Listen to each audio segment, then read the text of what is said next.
গেল, বাংলাদেশ গেল, ভারত সব নাকি ইন্ডিয়া হয়ে গেল, কোথায় গেল? আসসালামু আলাইকুম।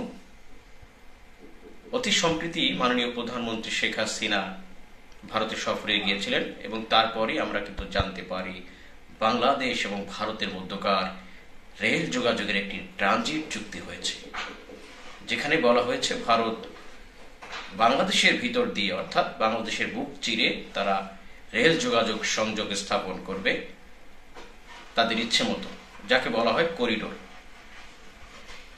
এবং এই চুক্তিটি জানার পরে সাধারণ জনগণ যারা রয়েছে তারা কিন্তু রিয়াকশন করেছে, প্রতিবাদে ফেটে পড়েছেন। অনেকে কিন্তু বলেছেন যে বাংলাদেশ কিন্তু ভারত হয়ে যাচ্ছে এবং এটা খুব সন্নিকটেই। তাদেরকে জবাব দিয়েছেন ওবায়দুল কাদের। তিনি বলেছেন যে বাংলাদেশ 53 বছর যাবৎ শাহ মহিমায় দাঁড়িয়ে রয়েছে স্বাধীনতা সার্বভৌমত্বর অতন্ত্র একটি নিদর্শন হিসাবে, যেটা পরিচালনার অন্যতম একটি ভূমিকা রেখেছেন মাননীয় প্রধানমন্ত্রী শেখ হাসিনা।